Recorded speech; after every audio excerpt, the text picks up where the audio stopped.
I'm always a little hesitant about going back to games that I once finished and didn't really care for on my initial playthrough. But with Resident Evil 0, I personally always felt very mixed on the game in general. I don't dislike it, but there's a lot of elements in the game that I didn't exactly enjoy either. What I can respect about Resident Evil 0 is that it does provide its own moments that feel genuinely unsettling, even to this day with the game's atmosphere and ambiance. Unfortunately, it's also a game with design choices that straight up annoy me. So for all you fine people, I'm gonna dive headfirst into the depths of Resident Evil 0 HD like a man on a mission and hope that I don't drown in more life regrets than I could handle. For any who are unfamiliar, Resident Evil 0 is a survival horror game that was originally released on the GameCube in 2002. Its origins go back to when the first Resident Evil games was being developed and the idea of a prequel had come to fruition. Interestingly enough, Capcom had originally begun development on Resident Evil 0 for the Nintendo 64. The game was different from others in the series at the time in that it would remove features like the item box and introduce things like being able to swap between two characters, with the prototype of the game also providing local co-op play as well. Resident Evil 0 on the Nintendo 64 would be shown at Tokyo Game Show with a playable demo. At the time, it was expected that the game would make a release date of July 2000. However, the game was estimated to be only about 20% completed by the time TGS rolled around, with others like Hideki Kamiya saying that the real number was around 10%. Sadly, this version would be scrapped due to size limitations on the Nintendo 64 cartridges. As it goes, production of the game would then be moved to the GameCube, with the concept designs of Zero remaining mostly the same as they would have been on the Nintendo 64, but everything else within the game, including character designs, would be redesigned with updated visuals and re-recorded voice acting. The story would also receive some changes from the original prototype, primarily in that originally either Billy or Rebecca could potentially die in the game. This idea was scrapped due to the possibility that Rebecca's death would ruin the continuity of the overall Resident Evil narrative. Additionally, the newer hardware had also meant that more CGI cutscenes could be included in the game as well, something that would obviously expand the game with more details and bringing story elements of Zero to life. The initial release would ultimately be met with positive reviews on the GameCube, with praise for Resident Evil 0 being towards things like the atmosphere and the level of visual detail as well as sound design. However, it would also receive criticism for things like the controls, which were considered to be cumbersome. There would also be mixed receptions towards the removal of the item box, with some being happy about the change and others criticizing it. As for the HD re-release, things wouldn't be looked at as positively. This version would receive mixed scores, with negative comments being made about the story, the game's pacing, and the inventory management. Regardless of the reviews, sales of Resident Evil 0 would pan out to be a little over 1.2 million on the GameCube. Luckily for Capcom, the number of the game's sales would see an increase thanks to re-releases, with the all-time sales for Zero being close to 5.6 million as of 2024. With all that out of the way, let's move along to the story. Fair warning, spoilers, spoilers, spoilers. Skip ahead if you don't want to be exposed to my retelling of the game's events. I don't need your help.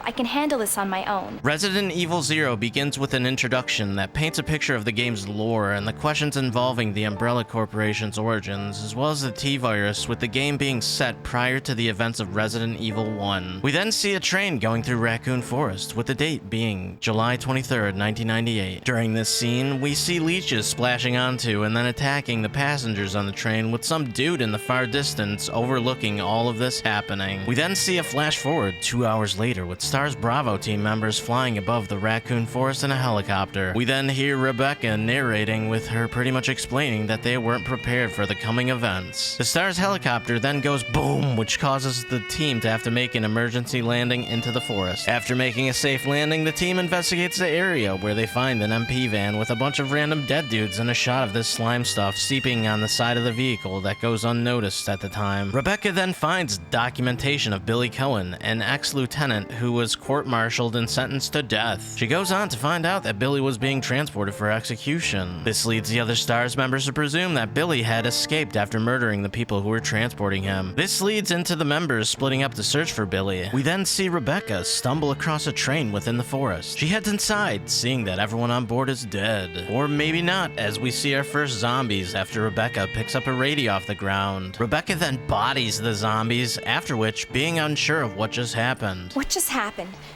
I thought they were dead. Not long after, she stumbles across Billy after grabbing a key off of a dead body. Billy points a gun at Rebecca, and then they have a brief conversation with Billy eventually walking off and Rebecca doing nothing to actually stop him. After this, STARS member Edward comes crashing in through a window of the train and then tells Rebecca that the forest is full of zombies and monsters. Edward then dies and then a dog busts into the train. Rebecca drops the dog and then heads to a new section of the train where she's contacted by Enrico, who tells her that they obtained information on Billy. At this moment, Rebecca learns that Billy had killed as many as 23 people and that he had been institutionalized. The radio then cuts off, leaving Rebecca to venture even further into the train where she once again stumbles across Billy, who suggests that the two cooperate because of the monsters on the train. Rebecca initially refuses, saying that she could handle the situation on her own. Shortly after, she goes off on her own and then finds some dude sitting at a table. She grabs onto the guy, but oh no, his head falls off. Rebecca then finds out that the dude's head was a bunch of leeches that we saw in the introduction of the game. The leeches then morph together and form a monster. Rebecca drops the thing and then is swarmed by leeches, after which, before anything else could happen, Billy comes out of nowhere and blasts the thing, saving Rebecca as the remaining leeches retreat. The two then hear some random singing happening as we see the camera move into a shot of the dude from the opening cutscene and the rain outside. Shortly after, the train begins moving, which prompts Billy and Rebecca to finally work together as Rebecca then heads to the first engine car. It's worth noting that from here, some cutscenes may depend on which person you're controlling at the time, so there might be differences in events that occur. Anyways, Billy heads to the top of the train, and then he's knocked down into a hole leading into a car by some leeches after he restores power by reconnecting wires, after which he sends a key to Rebecca, which opens up a new area on the train where she hears a loud noise. She continues onwards, collecting an ice pick before returning to the train where she had heard the noise when a gigantic scorpion thing busts in through the top of the train. Rebecca bodies this thing, then goes back and sends Billy the ice pick that she had picked up, which allows him to escape the room that he was trapped in. After further exploring the train, we see that it is filled with leeches, after which we see some Umbrella Delta team members who believe that they had taken the train. We then see a conversation between William Birkin and Albert Wesker, who are unsure how the T-virus was leaked and say that the train needs to be destroyed. The Delta team members are then killed by leeches. Moving on, Rebecca and Billy head to the train's control room where they then split up to stop the train. Rebecca then heads to stop the back brake where she comes across the now zombified Edward. She drops Edward and then continues onward where she successfully engages the control device for the brake. We then see a cut to Billy where he puts the brake on. However, the train would eventually crash as the two survive the endeavor and end up in an Umbrella training facility. Rebecca then sees a portrait of the dude from the train, who we find out is named James Marcus. The shot then goes back to Wesker and Birkin, who are watching both Billy and Rebecca from a camera. Wesker then points out he knows who Rebecca is, however isn't sure about who Billy is. As this goes on, they're interrupted by a loudspeaker telling them to reflect on the company motto. This goes on to show that the one dude from outside of the train saying that he was the one who scattered the T-virus across the mansion as well as the train as a way to get revenge on Umbrella. The dude then causes the leeches to form together and become Dr. Marcus, which then prompts the dude to tell us that Dr. Marcus was actually murdered by Umbrella 10 years ago. After this, Rebecca and Billy then explore the facility. They do split up shortly after to access a new area, but are reunited not long after, where they work together to grab a key from under a cage. After Rebecca grabs the key, a giant centipede smashes into the room and grabs Rebecca. This leads Billy to have to body the centipede, thus saving Rebecca in the process. Not too long after this, the pair open up a new area in the facility that they then explore. The two find a vet that Billy boosts Rebecca into, after which she goes on to restore power to the room, but is then attacked by monkeys that are released by that one dude shortly after. Rebecca then falls through the floor after this, but before we could see what happened, there's a cut to a conversation happening between Birkin and Wesker. During this scene, it's revealed that Birkin wants to finish the G-virus and Wesker wants to collect combat data in the mansion. These two then split up, with Birkin saying that they could stop that one dude by setting off a self-destruct sequence that'll annihilate everything in the facility. We then see a cut back to Rebecca, who we find out was able to grab a hold of a metal bar for the time being. We then cut back to Billy, who heads off to save Rebecca from falling down the hole. Billy successfully saves Rebecca, who is then contacted by Enrico, who asks if she had found Billy yet. She lies, saying that she hadn't. Rebecca then goes on to ask Billy if he had killed 23 people. He responds by telling her some backstory about how his unit was sent to Africa to intervene in a civil war to raid some guerrilla hideout. But there wasn't actually a hideout at all, only a small village. Billy then says his leader ordered them to attack the village anyways because they couldn't go home empty-handed. In this sequence, it's revealed that Billy had been knocked down and witnessed other members in his unit slaughter the village. Rebecca asks if he killed them. Billy says forget about it. Rebecca then goes on to say that she doesn't believe Billy killed the people in the MP van and said that it was the dogs. Billy tells Rebecca here that his only options are to finish out his sentence or to keep running. From here, Rebecca and Billy head to use some tablets that they found to open up a new area. They're once again split up, with Rebecca venturing inside of a chapel where she fights a giant bat. She bodies the thing and then reunites with Billy, who restores the power to a nearby elevator. They split up once again not long after in order to find their way through a laboratory. During this sequence, Billy comes across a book where he makes the assumption that the one dude from the train earlier might be either Dr. Marcus's son or his grandson. Not long after this, Billy comes across a cable car. The two reunite and restore the power to the car, but not long after, Billy is attacked by an eliminator, which causes him to fall off of the cable car platform and is then separated from Rebecca. Shortly after this, Rebecca is attacked by a mimicry Marcus as the power to the cable car goes out. She restores the power and drops the mimicry and then heads into the car where she's taken to a factory. After this, she explores the area where she is eventually reunited with Enrico. Enrico tells Rebecca that there's a mansion close by that Umbrella uses for research and tells her to come with him. Rebecca refuses, saying that she has to find Billy. Enrico tells her that Billy won't make it, but she's adamant that she needs to find him. Enrico tells Rebecca to be careful, and they split up, with Rebecca ending the scene by saying that this would be the last time that she would see him. Shortly after this, Rebecca is attacked by a tyrant while waiting for an elevator. She drops the thing and then heads off into the elevator. Not long after, she comes across Billy, who is unconscious in some water with a shadow circling around him. He's knocked off by the thing and then is dragged into the current. Rebecca then makes her way through the plant, where she is eventually reunited with Billy. The two then notice that there's a pile of nearby skeletons that they presume was used as test subjects by Dr. Marcus. Moving forward through the area more, Rebecca is once again attacked by the tyrant. She drops it again, this time for good, and then heads off where she reaches a room where she's able to stop the flow of the water of a nearby dam. After which, Rebecca and Billy work together to get this battery, where they are then attacked by plague crawlers shortly after. They then grab some keycards to access an incinerator room. The two head there, and then they're greeted by the dude from the train, who we find out is actually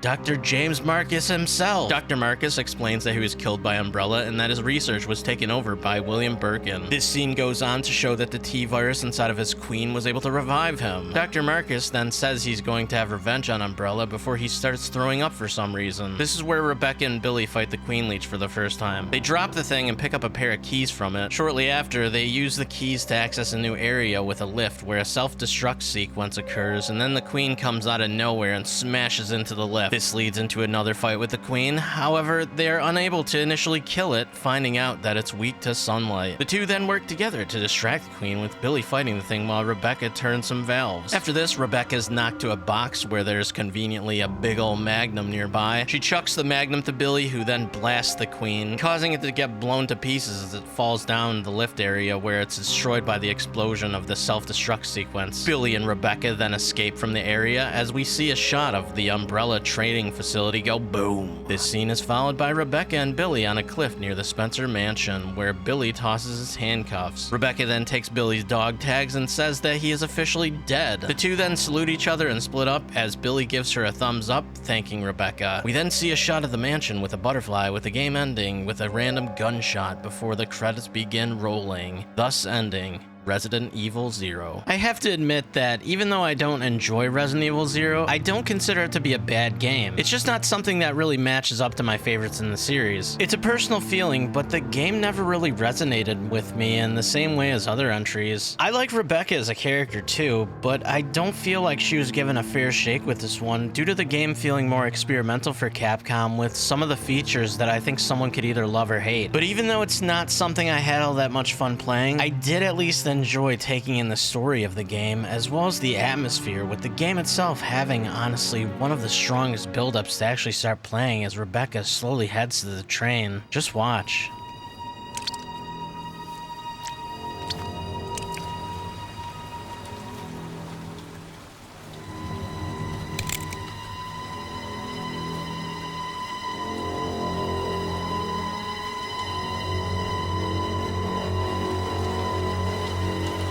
The build-up with the music in this sequence is just brilliant. It feels haunting with a lot of suspense that I don't think the series has really matched since this scene. And then when you actually get into the train and see the state that it's in, it really leaves you wondering what exactly is going on. I also have to admit that the dynamic between Rebecca and Billy is pretty interesting as well. Rebecca is kind of like an underdog here. She's small, and I would go as far as to say not really built enough to take on the dangers in the game. That's not a knock. I actually love her character here more because of these deficiencies. She's the kind of character that you want to root for, but in contrast, and to make up for her flaws in the game, you have Billy, who is huge and built. He can do things that she can't do for herself, such as push heavy boxes and grab items that might be too high for her to grab. And then as we learn his backstory, we feel sympathy for him and the things he's gone through. He's a solid character. It's just kind of a shame that we've not seen him again in any capacity. But that's all I really have to say about the story. So before we continue, there's a couple of things that I want to cover. First is Leech Hunter, which is unlocked by finishing the game once. In this mode, you're just killing and collecting leeches. There isn't much to say with this one, but there's apparently 100 of them. Collecting certain numbers can reward the players with infinite ammo and whatnot. I honestly didn't feel like going through this entirely, so yeah, if it's your thing, it's there to do.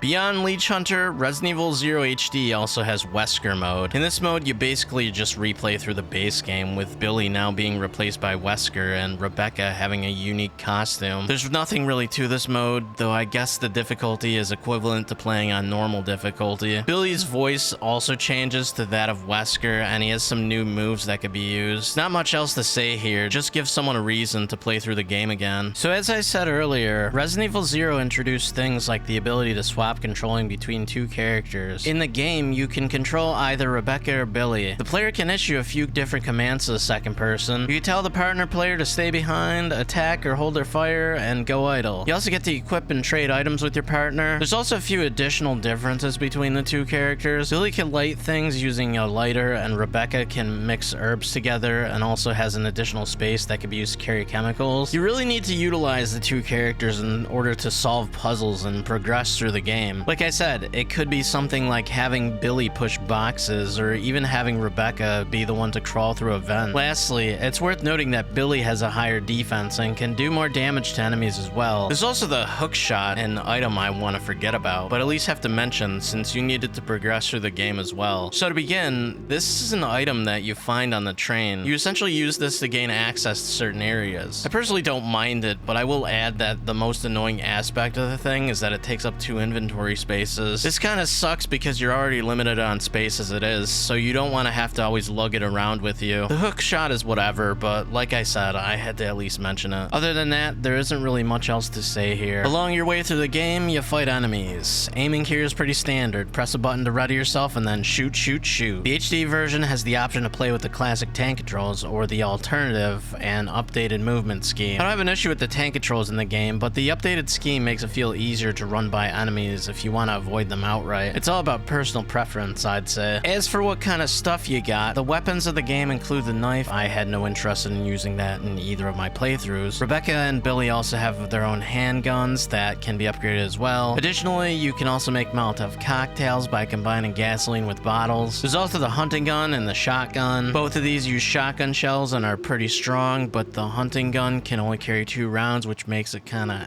to use versus the normal shotgun. There's a grenade launcher. This thing has a bunch of random rounds that you can use, like normal grenades, acid rounds, and the napalm rounds. Then there's the Magnum. This thing messes enemies up, but I found it's better to save the ammo for bosses. Then beyond that, you have a number of extra unlocks. There is the Magnum revolver for finishing the Leech Hunter side content with a B rank, the submachine gun that you obtain if you finish the game in 5 hours, and then the rocket launcher, which can be obtained by finishing the game in less than 3.5 hours with an S rank. I wasn't able to get any of these weapons in my playthrough, and I couldn't finish Leech Hunter, so the best I can do is offer images of these 3 weapons. I apologize. The enemies of the game are pretty standard for Resident Evil 0 too. You have your typical zombies, the Cerberus dogs. You also have the leeches that could swarm your character, but they can be shot off and also squished by running over them. There's also the Mimicry Marcus enemy, which is a bunch of leeches that merge together in the shape of James Marcus. I found these things to be easiest when throwing Molotov cocktails at, though it can be frustrating because things like to interrupt your throw. Then there's these bug-looking dudes called plague crawlers, eliminators, which are these monkey things, these frog things called lurkers, giant spiders, and the hunters, who also also make a return in the game. Then you have stuff like the crows and the bats, nothing to say here. And also a bunch of random bosses here and there, like the Stinger, a big old scorpion, and the Centurion, a giant centipede who grabs onto Rebecca, or even the Tyrant. Beyond enemies and moving along through the game's atmosphere, I'd have to say that I'm also on the same boat as what reviewers said back in the day. This is something that I really do feel like makes the game shine. There's sections of the game that feel legitimately haunting. What I also have to say is that the pre-rendered backgrounds in the game look fantastic in the HD re-release. I'm not sure if this makes sense, but some areas have a very crisp look to them. Everything is vivid, and the lighting in some areas is just gorgeous and makes everything in the game look incredible for a re-release of a game that came out over 20 years ago now. I had mentioned the train earlier, where everything feels eerie and leaves you with the sense of dread. With that in mind, I'd say that it's easily my favorite location in the game. It's creepy, and honestly, once again, we see Capcom being masterful with their usage of overall sound design. The moments of silence that happen throughout Resident Evil 0 make it feel like something is gonna pop out at you at any moment as well. I'll also add, it's another Capcom game that has an incredible soundtrack with unsettling and somber tracks that fit in perfectly for the vibe the game was going for. And I'll throw in one last comment here and add that Resident Evil 0 has my favorite save room music in the series.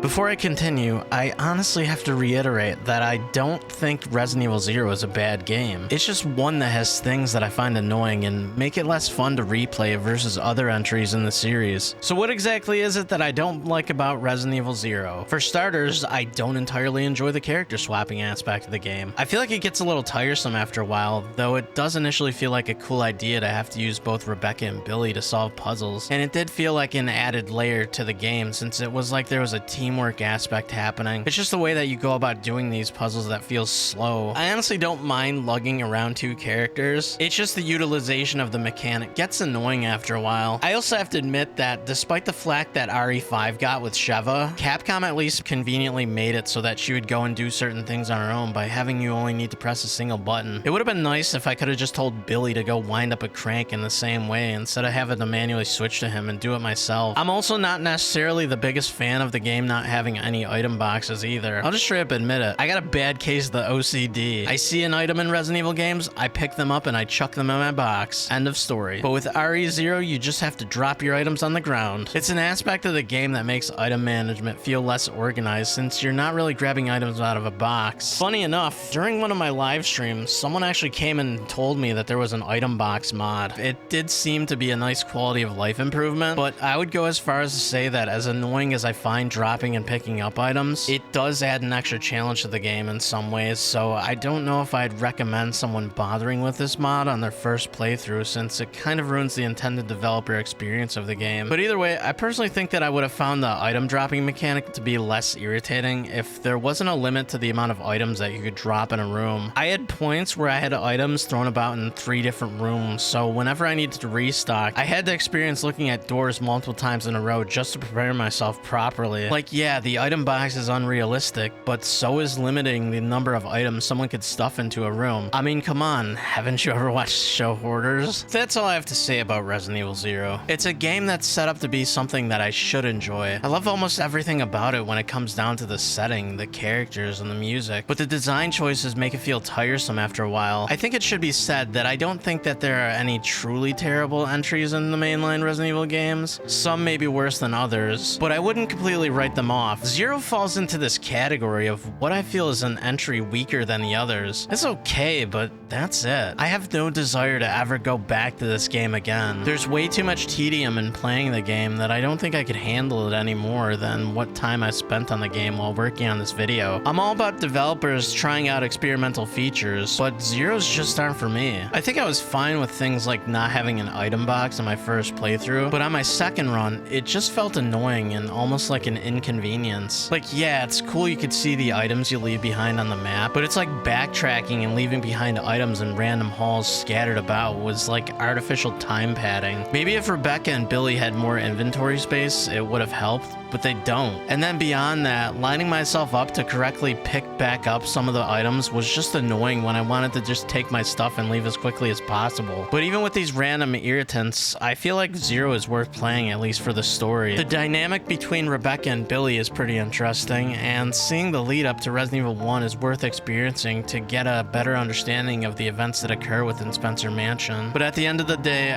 I've personally had my fill of Resident Evil 0, and I think I'm ready to move on.